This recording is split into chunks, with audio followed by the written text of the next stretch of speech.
बिस्मिल्लाहिर्रहमानिर्रहीम। नाज़रीन, आप देख रहे हैं हज़ारा एक्सप्रेस न्यूज़ और मैं हूँ शेर अफजल गुजर।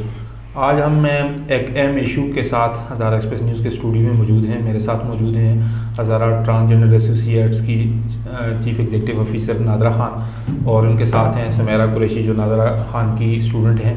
आज हमने इनको दावत दी हज़ारा एक्सप्रेस न्यूज़ के स्टूडियो में कि जो 2-3 दिनों से मीडिया पे जो इशू चल रहा है, नादरा ख़ान की जो कंपनी का अकाउंट मीज़ान बैंक ने खोलने के बाद बंद किया है, इसी सिलसिले में आज इनको हमने दावत दी है कि हम ये सारा मसला जान सकें कि ये इशू हुआ क्या और ये कैसे जो है मीज़ान बैंक ने इनको रिफ्यूज़ किया और इनके जो बुनियादी इंसानी हुकूक थे वो कैसे वायलेट हुए।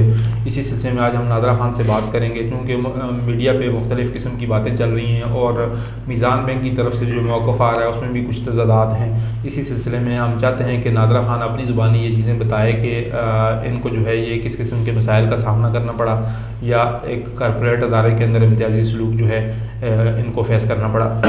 नादरा ख़ान, बहुत शुक्रिया।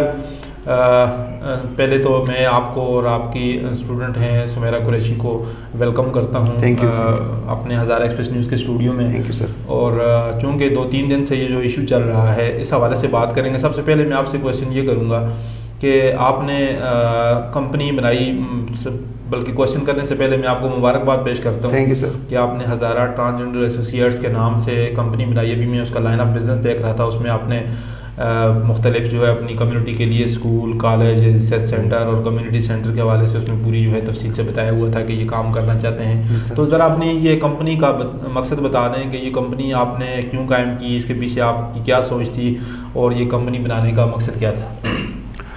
बिस्मिल्लाहिर्रहमानिर्रहीम, बहुत शुक्रिया आपने यहाँ बुलाया और इतने अहम मसले पे मुझसे पूछा। तो मसला ये कि जैसे कि आपको पता है कि एक पूरे साल से ऊपर हो गया हम लोगों का जैसे काम बंद है। तो मैंने बहुत सारी चीज़ों को देखा और फिर कि भाई आइंदा हमने ज़िंदगी कैसे गुजारनी है या आगे हम लोगों ने किस तरीके से अपनी ज़िंदगी को बहाल रखने के लिए क्या काम करना चाहिए हमें। तो मुझे पता चला, सी इदारे से मुझे पता चला कि कंपनी रजिस्टर हो रही है और आइंदा जो भी कोई काम करेगा वो कंपनी के थ्रू ही करेगा। जैसा कि चैनल्स में भी मैं देख रही हूँ कि कोई अगर पकौड़े बेचने वाला है, एक उसकी वीडियो भी आई है कि उसने भी कंपनी रजिस्टर करवाई है। तो मैंने ये ज़रूरत महसूस की कि कंपनी ज़रूरी है और ये मुझे आगे भी काम आएगी।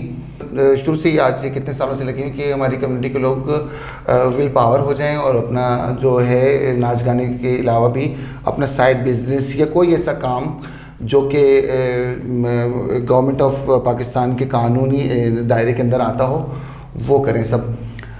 तो कंपनी रजिस्टर करने का मेन मकसद ये था कि मैं कोई इनको टेक्निकल काम सिखाऊं, एक बात। और इस कंपनी में मेरी जो रजिस्टर हुई है ये SECP से हुई है, FBR से हुई है, ठीक है। तो ये गवर्नमेंट ऑफ पाकिस्तान का इदारा है जो कि उसकी रजिस्ट्रेशन बिल्कुल यही बात है। तो इसमें यह है कि जो काम मैं कर सकती हूँ उसमें स्कूल्स हैं, कॉलेज, टेक्निकल सेंटर पे बना सकती हूँ मैं, रिसर्च सेंटर, कम्युनिटी सेंटर, इलाज मुआवजे के लिए इनके लिए कोशिश कर सकती हूँ। बैनुल-अक़वामी किसी भी इदारे से या किसी भी कंपनी से मैं मुआहिदा कर सकती हूँ। आर्ट, ड्रामा और अपनी सकाफ़त को भी इंट्रोड्यूस कर सकती हूँ, डांस एकेडमी भी बना सकती हूँ, स्टेज शो भी करवा सकती हूँ वगैरह वगैरह। तो मेरे ख़्याल में ये जो है ये बिल्कुल कानूनी तरीके से रजिस्टर हुई है और इसमें मेरा ID कार्ड लगा है जो कि पाकिस्तानी सिटीज़न हूँ मैं, और मेरा ID कार्ड लगा है तभी ये पास हुई है। दूसरी बात ये है कि ये जो SECP और FBR जो हैं ये वो इदारे हैं जिनसे अगर कोई भी बैरूनी मुल्क, अगर कोई पाकिस्तान मुल्क से भी अगर कोई कारोबार या बिज़नेस या कोई डीलिंग होती है उनकी आपस में, जो कारोबारी वो होते हैं, मुआहदे होते हैं, उसमें भी इनसे ही इजाज़त, उनकी परमिशन में वफाकी सतह के इदारे हैं, बड़े इदारे हैं। जी बिल्कुल। तो उसके बाद जो मेरा जो इशू हुआ वो अकाउंट खुलवाने का हुआ। तो उसमें जो मैंने जाके वहाँ पे बायोमेट्रिक मेरा सब कुछ हो करके और प्रोसेस जो होना था वो हुआ और तकरीबन मुझे मैसेज 5 तारीख को आ गए थे। मैंने आपको कॉल भी करके बताया कि सर आ गए। उसके बाद 9 दिन की जी 9 मुझे मैसेज आया हुआ था। 9 दिन के बाद उनकी मुझे कॉल आती है कि भाई आपका अकाउंट, मैंने मैसेजेस किए थे मैनेजर को। मैंने कहा सर मुझे बताया मैं कब आऊँ चेकबुक लेने, आ गई ये नहीं आई, कार्ड लेने कब आऊँ, मगर उन्होंने मुझे कोई जवाब नहीं दिया। उसके बाद मुझे कॉल आती है मनसेरा ब्रांच से कॉल आती है कि आपका जो है अकाउंट बंद कर दिया है। मैंने कहा क्यों बंद कर दिया? तो मुझे कहने लगे कि आपके जो पैसे हैं, आपकी जो कमाई है वो गैर शरई है। तो मैंने कहा गैर शरई है, मैंने कहा मैं तो अकाउंट खुलवा रही हूँ। बैंक का जो बंदा कॉल करने वाला था वो कह रहा है कि आपकी कमाई गैर जी, हमारे हेड ऑफिस ने इसको रिफ्यूज़ कर दिया है, ये बंद कर रहे हैं हम लोग, क्योंकि आपकी कमाई गैर शरई है। और जो है हमारी वो कमेटी है, कोई शरई कमेटी है उनकी, कोई स्टेट बैंक ऑफ पाकिस्तान और मीज़ान बैंक की एक साथ ही कमेटी है, उसने शरिया बोर्ड है जी, उन्होंने उस पर पाबंदी लगा दी है, वो नहीं खुल सकता आपका अकाउंट। तो मुझे बड़ी हैरत हुई, मैंने कहा मेरी कमाई क्या, वो जो लोग उनके अकाउंट जो होल्डर हैं उनकी कमाई के वो कौन सी उससे देखते हैं वो लोग चेक करने का कि वो शरई गैर शरई। अच्छा, हम लोग नाचते हैं या हमारे जो भीख मांगते हैं या जो हमारे पे लेबल है सेक्स वर्किंग का, तो बात ये है कि हम तो अपने पेट की आग बुझाने के लिए करते हैं, ना हमारे पास नौकरी है, ना हमारे पास और कोई जरिया है। तो क्या आया हमारे साथ वो लोग जुर्मदार नहीं है जो नचवाते हैं हमें?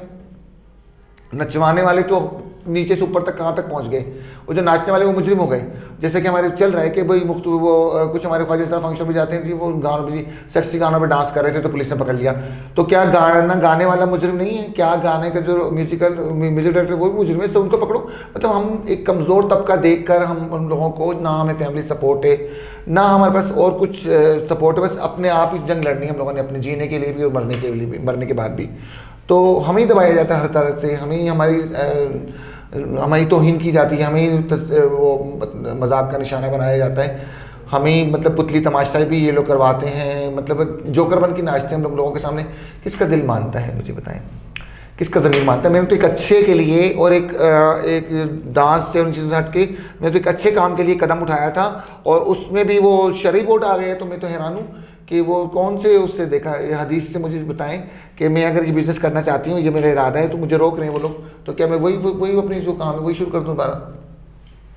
अच्छा नादर खान, जिस तरह आपने ये कंपनी के हवाले से बात की कि पाकिस्तान जो security and exchange commission of Pakistan से आपने कंपनी रजिस्टर करवाई, उनके जो डॉक्यूमेंट्स की चेक लिस्ट होती है उसके मुताबिक जो है आपने वो दिया। उससे पहले एनटीएन जनरेट करना पड़ता है FBR के साथ, वो भी किया, फिर उसके बाद कंपनी का एनटीएन भी जनरेट हुआ, और ज़ाहिर जब आपकी कंपनी में ट्रांजेक्शन होगी आप हुकूमत पाकिस्तान को टैक्स भी देंगी। तो ये सारी चीज़ें कानूनी तरीके से हुई। जब आपका ये बैंक ने चेक लिस्ट दी आपको डॉक्यूमेंट्स की कि भाई ये डॉक्यूमेंट्स देने हैं, वो डॉक्यूमेंट्स भी आपने हमें प्रोवाइड कर दिए जी, और उसके बाद आपका अकाउंट ओपन भी हो गया, आपको मैसेज भी आ गया कि आपका अकाउंट खुल गया है, उसके बाद आपको ये मैसेज भी आ गया कि आपकी चेक बुक जो है वो प्रोसेस कर दी है। मगर अकाउंट खोलने के बाद फिर आपको कॉल आई कि जी आपकी जो कि वो जो है गैर शरई है, आपकी कमाई का जो है जरिया है। ज़रा एक बैंक जो है वो बुनियादी तौर पर वो किसी उसके पास, जिस तरह आपने फरमाया कि कोई पैमाना नहीं है कि किसी की कमाई को वो जायज़ या नाजायज़ करार दे सके, ये तो बिल्कुल गैर अखलाकी और गैर मंतकी बात है। मगर इस पे अब आपकी कम्युनिटी जायज़ा है, ये आपका मसला तो नहीं है, ये पूरी दुनिया का मसला है, ये पूरे पाकिस्तान का मसला है, पूरी आपकी कम्युनिटी में ज़ाहिर है वो एक तशवीश पाई जाती है। तो इस हवाले से आप जो है अगला कदम जो है वो क्या उठा रही हैं, और इस हवाले से आप चूँकि अब जो 2018 में जो ट्रांसजेंडर पर्सन प्रोटेक्शन एक्ट जो आया है, जी जी राइट्स प्रोटेक्शन एक्ट जो आया है, उसके बाद जो है आपको जो भी इदारा आपको बराबर शहरी नहीं समझेगा या शहरियों जैसे मसावी हकूक़ नहीं देगा तो उसके ख़िलाफ़ सज़ा व जज़ा का सिलसिला भी हो सकता है। तो इसमें आप जो है कौन कौन से प्लेटफॉर्म पे जा रही हैं और कौन कौन से दरवाजे खटखटा रही हैं आप? सर बिल्कुल, मैंने बिल्कुल लीगल तरीके से अपनी कंपनी रजिस्टर करवाई है, और उसमें सी के इदारे ने मेरे साथ बहुत तावन किया है हर लिहाज से। कंपनी रजिस्टर करवाने से डॉक्यूमेंट्स के मुझ तक पहुँचने तक मेरे साथ बहुत तावन किया है। अब बात यह है कि मैंने लीगल तरीके से किया है, और मैं जो आम दुनिया तो हमारे साथ अभी भी करती है, मगर वो ज़्यादा मैं कहती हूँ लोगों को टाइम लगेगा अभी, क्योंकि मैं खुद 10-12 साल से एक सोशल वर्कर हूँ और इंसानियत पे काम कर रही हूँ, इंसानी हकूक़ पे काम कर रही हूँ। तो अगर बाज़ार में मुझे कोई आवाज़ लगाता है या मुझे कोई इस तरह दे तो मैं उस पर केस नहीं करती, उस पर भी कर सकते हैं हम लोग। अगर कोई मुझे अगर मकान से किसी का खाली और मैं जाती हूँ मकान लेने के लिए किराए पे मुझे नहीं देता, मैं उस पर भी कर सकती हूँ कि मुझे वो मकान नहीं दे रहे, उस पर भी कर सकती हूँ, मगर मैं नहीं करती। अब मसला ये है कि एज अ पाकिस्तानी सिटीज़न मेरा ID कार्ड, उस पर इनको कोई इशू नहीं होना चाहिए, क्योंकि मेरा ID कार्ड मैं अपनी ज़ात के खुद मालिक हूँ कि मैं जिस जेंडर का भी शनाख्ती कार्ड बनाऊँ, मेरी मर्ज़ी है, लॉ है पाकिस्तानी लॉ के ख़िलाफ़ मैंने कोई कदम नहीं उठाया। बाकी ये जो इन्होंने जो मेरे पे इस तरह की बातें की है और मुझसे मेरी तस्खीस की है, मेरी ज़ात को निशाना बनाया है, मुझे निशाना बनाया है, और तो फिर मेरे को हर जगह जाऊंगी मैं, चाहे मुझे सुप्रीम कोर्ट तक जाना पड़ा, मैं अपनी ज़िल्लत का बदला लूँगी कि ये किस कानून के तहत और ये कौन सी शरई कमेटी है, ये बोर्ड है, उसमें कौन लोग बैठे हुए हैं, उन तक का मैं पता करवाऊँगी कि वो मुझे कुरान और हदीस से भी बताएं कि किसी इंसान की किस तरीके से वो लोग बेइज्जती कर सकते हैं, जबकि अल्लाह ने कहा है कि अल्लाह ने और हमारे प्यारे नबी ने तो इंसान और इंसानियत की बात की है। और सुन्नत जो हमारी जो नबी पाक सल्लल्लाहु अलैहि वसल्लम की सीरत है उसमें भी सब कुछ लिखा हुआ है। फिर नबी पाक सल्लल्लाहु अलैहि वसल्लम का जुम्मत आखिरी जो हज का खुतबा था उसमें भी न था। तो ये किस लिहाज से ये पढ़ा लिखा माशरा जो अपने आप को कहते हैं और वो कमज़ोर पे और एक थर्ड जेंडर पे इस तरीके से वो इशू उठाते हैं कि भाई आप तो नहीं कर सकते, ये आप तो नहीं कर सकते। तो मेरे ख्याल में जो हमारी जो वो है अपना क्या कहते हैं इसको नैब है उसको बंद करना चाहिए और सारे केसेस इनको देने चाहिए, क्योंकि ये लोग बहुत समझदार हैं। हाँ, बहुत समझदार हैं और ये सब कुछ सामने ले आएंगे कि कौन यानी अब आपके पास जो है, आपके कहने का मकसद ये है कि एक तो आपके पास जो बैंकिंग मुहतसिब है उसके पास भी आप जा सकते, उसके पास भी जाऊँगी, वफाकी मुहतसिब भी जाऊँगी, मैं NCHR जाऊँगी, मैं जो इंसानी हकूक़ है वो वुमेन राइट्स से पाकिस्तान की वहाँ जाऊँगी, मैं हर जगह जाऊँगी, हर दरवाज़ा खटकाऊँगी। क्योंकि अगर लोगों को नहीं पता कानून और राइट्स नहीं पता, मगर मैं एक ट्रांसजेंडर होके एक पाकिस्तानी सिटीज़न हूँ मैं, और मुझे पता है कानून क्या है और तरीका क्या है, मैं हर जगह जाऊँगी और मैं इंसाफ लेके रहूँगी इंशाअल्लाह ताला। क्योंकि ये एक तो हमारी कम्युनिटी को मारा जाता है, एक हमारी कम्युनिटी को कत्ल करते हैं, उनके साथ रेप करते हैं कोरोना के दौरान। तो ये बैंक जितनी भी बैंक हैं इनको ये करना चाहिए कि तमाम बैंक जो हैं हमारे ख्वाजा सराओं के लिए घर बनवाएं, शेल्टर होम बनवाएं, उनको बिजनेस के लिए पैसे दें, उनको गाड़ियाँ दें, आसान किस्तों पे दें। उनको तो एक कदम हमने कदम बढ़ाया तो उनको भी कदम बढ़ाना चाहिए। और ज़कात वो कहाँ देते हैं कहाँ नहीं देते हमें तो नहीं पता, बैंक से कटौती होती है, चाहे कोई कटवाए ना कटवाए ज़कात की, तो वो कहाँ जाती है। अब तो मैं इनके सारे, मैं पहले तो किसी काम में पढ़ती नहीं, मगर अब मैं पढ़ गई हूँ, उन्होंने मेरी ज़ात पे एक्शन किया है, ये मेरे अपना ज़ाती मामला था, तो मैं इनको हर जगह पूछूंगी। वफाकी शरई अदालत है वहाँ भी जाऊँगी, मैं उनसे पूछूंगी कि किस कानून के तहत मुझसे मेरे साथ ये गैर इंसानी सलूक किया गया है। जी नाज़रीन, आपने नादरा खान की गुफ्तगू सुनी ना, जिस तरह पहले आपको बताया गया कि नादरा खान ने अपने जो कोरोना की इस वबा के दौरान जिस इत्तेहाद से मानसरा की और स्पेशली पाकिस्तान की जो ट्रांसजेंडर कम्युनिटी गुजरी है, चूँकि इन्होंने जिस तरह फरमाया कि जी ये इनके पास सोसाइटी ने जो है, एक तो जेंडर जो है वो बुनियादी तौर पे सोसाइटी की प्रोडक्ट है, सोसाइटी ने जो है इनको एक जेंडर एक मॉडल के तौर पे पेश किया। उसके बाद जो है इनके पास कोई ऑप्शन ही नहीं छोड़ा कि वो कोई कारोबार कर सकें, किसी जगह में कोई जॉब कर सकें या कोई अपना बिज़नेस कर सकें, और इनको डांस पार्टीज़ के लिए और भीख मांगने तक छोड़ दिया। और उसके बाद जो है जब कोरोना में मार्केटें बंद हो गई, बाज़ार बंद हो गए, लॉकडाउन हो गया, तो वो भीख मांगने का सिलसिला भी बंद हो गया, डांस पार्टियाँ भी बंद हो गई। उसके बाद इनके लिए खाने पीने के लिए इनके पास कुछ नहीं था, ज़िंदा रहने के लिए इनके पास कोई सहारा नहीं था। ये बेसहारा लोग हैं बुनियादी तौर पे। हुकूमत ने जो भी मराहत का ऐलान किया कोरोना के दौरान, जो इंटरनेशनल कम्युनिटी ने ऐलान किया, उनमें जो असास प्रोग्राम का बड़ा वावेला और बड़ा शोर मचाया गया कि असास प्रोग्राम गरीब लोगों के लिए, मार्जिनलाइज कम्युनिटीज़ के लिए है, बेसहारा लोगों के लिए।